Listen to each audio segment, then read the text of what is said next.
Hi friends, ಎಲ್ಲರಿಗೂ ಮತ್ತೊಮ್ಮೆ ನನ್ನ ಚಾನಲ್ಗೆ ಸ್ವಾಗತ. ಇವತ್ತಿನ ವಿಡಿಯೋದಲ್ಲಿ ಬಾಯಲ್ಲಿ ಇಟ್ಟರೆ ಸಾಕು ಕರ್ಗೋ ಅಂಥ ರೀತಿಯಲ್ಲಿ ಒಂದೊಳ್ಳೆ ಖಾರ ಪೊಂಗಲ್ ಹೇಗೆ ಮಾಡೋದು ಅನ್ನೋದನ್ನು ತೋರಿಸ್ತಾ ಇದ್ದೀನಿ. ಸಂಕ್ರಾಂತಿ ಹಬ್ಬಕ್ಕೆ ಸಿಹಿ ಪೊಂಗಲ್ ಜೊತೆಗೆ ಖಾರ ಪೊಂಗಲ್ ಇದ್ದರೆ ಹಬ್ಬದ ವಿಶೇಷತೆ ಮತ್ತಷ್ಟು ಹೆಚ್ಚಾಗುತ್ತೆ ಅಲ್ವಾ. ಅದೇ ರೀತಿ ಖಾರ ಪೊಂಗಲ್ಲು ತುಂಬಾ ಸುಲಭವಾಗಿ ತುಂಬ ಕಡಿಮೆ ಸಮಯದಲ್ಲಿ ನಾವು ಮಾಡ್ಕೋಬೋದು. ನೀವು ಸಹ ಖಂಡಿತ ಟ್ರೈ ಮಾಡಿ ಮತ್ತು ಹೇಗೆ ಮಾಡೋದು ಅನ್ನೋದನ್ನು ನೋಡೋಣ ಬನ್ನಿ. 1 ಲೋಟದಷ್ಟು ನಾನು ಅಕ್ಕಿ ತೊಗೊಂಡಿದ್ದೀನಿ, ಅಂದರೆ ಹಸಿ ಅಕ್ಕಿ ರೈಸ್ ತೊಗೊಂಡಿದ್ದೀನಿ. 3/4 ಲೋಟದಷ್ಟು ನಾನಿಲ್ಲಿ ಹೆಸರು ಬೇಳೆನ ತೊಗೊಂಡಿದ್ದೀನಿ.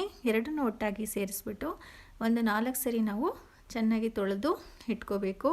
ತೊಳೆದಾದ್ಮೇಲೆ ಒಂದು ಕುಕ್ಕರಲ್ಲಿ ಈ ಬೇಳೆ ಮತ್ತು ಅಕ್ಕಿನ ಎರಡನ್ನೂ ಒಟ್ಟಿಗೆ ಸೇರಿಸ್ಕೊಳ್ಳೋಣ. ಅಕ್ಕಿ ಮತ್ತು ಬೇಳೆನ ನೆನೆಸಬೇಕು ಅನ್ನೋ ಅವಶ್ಯಕತೆ ಇಲ್ಲ. ನೀವು ಚೆನ್ನಾಗಿ ತೊಳೆದು ಒಟ್ಟಿಗೆ ನೀವು ಕುಕ್ಕರಲ್ಲಿ ಹಾಕ್ಕೊಂಡ್ರೂ ಆಗುತ್ತೆ. ನೀರು ಹಾಕೋದು ತುಂಬಾ ಇಂಪಾರ್ಟೆಂಟು, ಅಂದರೆ ಕರೆಕ್ಟ್ ಪ್ರಮಾಣದಲ್ಲಿ ನೀರನ್ನು ಸೇರಿಸ್ಕೋಬೇಕು. ಪೊಂಗಲ್ಗೆ 1 ಲೋಟ ಅಕ್ಕಿಗೆ 5 ಲೋಟದಷ್ಟು ನೀರನ್ನು ಸೇರಿಸ್ಕೋಬೇಕಾಗುತ್ತೆ. ಇಲ್ಲಿ ಬೇಳೆ ಮತ್ತು ಅಕ್ಕಿ ಎರಡಕ್ಕೂ ಸೇರಿ ನಾನು 7 ಲೋಟದಷ್ಟು ನೀರನ್ನು ಸೇರಿಸ್ತಾ ಇದ್ದೀನಿ. ಇವಾಗ ರುಚಿಗೆ ಎಷ್ಟು ಬೇಕೋ ಅಷ್ಟು ಉಪ್ಪನ್ನು ಸಹ ಹಾಕ್ಕೊಳ್ಳೋಣ. ಒಂದು ಅರ್ಧ ಸ್ಪೂನಷ್ಟು ತುಪ್ಪನ ಸೇರಿಸ್ಕೊಳ್ಳೋಣ. ಒಂದು ಚಿಟಿಕೆ ಅಷ್ಟು ನಾವು ಅರಿಶಿನ ಸೇರಿಸ್ಕೊಳ್ಳೋಣ. ಅರಿಶಿನ ಬರೀ ಲೈಟ್ ಕಲರ್ ಬರಬೇಕು, ಆ ರೀತಿ ಒಂದು ಚಿಟಿಕೆ ಅಷ್ಟು ಹಾಕ್ಕೊಂಡ್ರೆ ಸಾಕು. ಇದನ್ನು ಒಂದು 4 ವಿಸಿಲ್ ತೊಗೊಳೋಣ. ಅಷ್ಟರಲ್ಲಿ ಒಂದು ಸ್ವಲ್ಪ ಶುಂಠಿನ ಕಟ್ ಮಾಡಿ ಇಟ್ಟಿದ್ದೀನಿ. ಒಂದು ಹಸಿಮೆಣಸಿನ್ಕಾಯಿ, ಸ್ವಲ್ಪ ಕರಿಬೇವಿನ ಸೊಪ್ಪನ್ನು ತೊಗೊಂಡಿದ್ದೀನಿ. ಇದರ ಜೊತೆಗೆ 1 ಸ್ಪೂನಷ್ಟು ಮೆಣಸು, ಅರ್ಧ ಸ್ಪೂನಷ್ಟು ಜೀರಿಗೆ, 1/4 ಸ್ಪೂನಷ್ಟು ಹಿಂಗನ್ನು ಯೂಸ್ ಮಾಡಬೇಕು. ಹಿಂಗು ತುಂಬಾ ಇಂಪಾರ್ಟೆಂಟು ಪೊಂಗಲ್ಗೆ. ಹಿಂಗೆ ಹಾಕಿಲ್ಲ ಅಂದರೆ ಪೊಂಗಲು ಚೆನ್ನಾಗಿ ಬರಲ್ಲ. 3 ಸ್ಪೂನಷ್ಟು ನಮಗೆ ತುಪ್ಪ ಬೇಕಾಗುತ್ತೆ. ಒಂದು 4 ವಿಸಿಲ್ ತೊಗೊಂಡಿದ್ದೀನಿ. ನೋಡಿ, ಈ ಥರ ಕರೆಕ್ಟಾಗಿ ಬೆಂದಿದೆ. ತುಂಬ ತೆಳ್ಳಗೂ ಅಂದರೆ ಹದವಾಗಿ ನಮಗೆ ರೆಡಿಯಾಗಿದೆ ಅನ್ನ ಮತ್ತು ಬೇಳೆ. ಈ ರೀತಿ ಬೇಯಿಸ್ಕೊಂಡಾದಮೇಲೆ ಇದಕ್ಕೆ ಒಗ್ಗರಣೆನ ಹಾಕ್ಕೊಳ್ಳೋಣ. ಒಂದು 3 ಸ್ಪೂನಷ್ಟು ತುಪ್ಪನ ಇದರಲ್ಲಿ ಸೇರಿಸ್ಕೊತಾ ಇದ್ದೀನಿ. ನೀವು ಬೇಕಾದರೆ ಡಾಲ್ಡಾ ಕೂಡ ಯೂಸ್ ಮಾಡ್ಕೋಬಹುದು.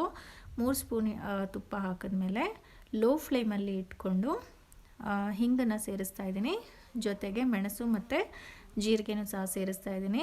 ಮೆಣಸು ಎಲ್ಲನೂ ನಾವು ಏನು ಚಚ್ಚಿದಿರ ಪೀಸ್ ಮಾಡ್ದಿರ ಹಾಕಿದ್ರೆ ಸಿಡಿಯುವಂಥ ಚಾನ್ಸಸ್ ಇರುತ್ತೆ. ಅದರಿಂದ ಸ್ವಲ್ಪ ಕೇರ್ಫುಲ್ಲಾಗಿ ನೀವು ಇದನ್ನು ಮಾಡಬೇಕು. ಮೆಣಸು ಫುಲ್ ಮೆಣಸು ಹಾಕಿದ್ರೆ ಅದು ಸ್ವಲ್ಪ ಮೆಣಸೆಲ್ಲ ಫ್ರೈ ಆದಮೇಲೆ ನಾವು ಕಟ್ ಮಾಡಿರೋಂಥ ಹಸಿಮೆಣಸಿನ್ಕಾಯಿ ಮತ್ತು ಶುಂಠಿನೂ ಸಹ ಇದರಲ್ಲಿ ಸೇರಿಸ್ಕೊಂಡು ಕಮ್ಮಿ ಫ್ಲೇಮಲ್ಲಿ ನಾವು ಇದನ್ನು ಫ್ರೈ ಮಾಡ್ತಾ ಬರಬೇಕು. ನೋಡಿ, ಸ್ಟವ್ನ ಆಫ್ ಮಾಡಿಬಿಟ್ಟು ಕರಿಬೇವಿನ ಸೊಪ್ಪನ್ನ ಹಾಕ್ಕೊಳ್ಳೋಣ. ಮೊದಲೇ ಕರಿಬೇವಿನ ಸೊಪ್ಪು ಹಾಕ್ಕೊಂಡ್ರೆ ಸೀದೋಗ್ಬಿಡುತ್ತೆ, ಅದರಿಂದ ಟೇಸ್ಟೂ ಸಹ ಹಾಳಾಗುವಂಥ ಚಾನ್ಸಸ್ ಇರುತ್ತೆ. ಅದರಿಂದ ಲಾಸ್ಟಲ್ಲಿ ಹಾಕ್ಕೊಂಡು ಈ ಥರ ಫ್ರೈ ಮಾಡಿಕೊಂಡು ಈ ಒಗ್ಗರಣೆನ ನಾವು ಬೇಯಿಸಿರೋಂಥ ಅನ್ನ ಮತ್ತು ಬೇಳೆಗೆ ಸೇರಿಸ್ಕೊಳ್ಳೋಣ. ನೋಡಿ, ಎಷ್ಟು ಚೆನ್ನಾಗಿ ರೆಡಿಯಾಗಿದೆ. ಒಳ್ಳೆ ಸುವಾಸನೆ ಸಹ ಬರ್ತಾಯಿದೆ. ಇವಾಗ ಈ ಒಗ್ಗರಣೆನ ಇದರಲ್ಲಿ ಸೇರಿಸಾದ್ಮೇಲೆ ನೀಟಾಗಿ ಇದನ್ನು ಮಿಕ್ಸ್ ಮಾಡಿ ಕೊಡಬೇಕು. ತುಪ್ಪ ಪ್ರತಿಯೊಂದು ಅನ್ನದ ಕಣಕ್ಕೂ ಅಂಟಬೇಕು. ಆ ರೀತಿ ನೀಟಾಗಿ ಚೆನ್ನಾಗಿ ಕಲಸಿ ಕೊಟ್ಟರೆ ರುಚಿಕರವಾದಂಥ ಖಾರ ಪೊಂಗಲು ರೆಡಿ ಆಯಿತು. ಹಸಿಮೆಣಸಿನ್ಕಾಯಿನೂ ಅಷ್ಟೇ, ನಾವು ತುಂಬ ಹಾಕಬಾರ್ದು. ಖಾರ ತುಂಬಾ ಇರಬಾರ್ದು ಪೊಂಗಲ್ಗೆ. ಅದೇ ರೀತಿ ಹಾಕ್ದಿರನೂ ಸಹ ಇರಬಾರ್ದು. ಆ ರೀತಿ ನೀವು ಹಸಿಮೆಣಸಿನ್ಕಾಯಿನ ಹಾಕ್ಕೋಬೇಕು.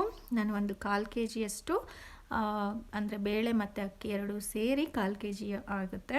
ಅಷ್ಟು ಪ್ರಮಾಣಕ್ಕೆ ನಾನು ಮೆಷರ್ಮೆಂಟ್ನ ತೋರಿಸಿದ್ದೀನಿ.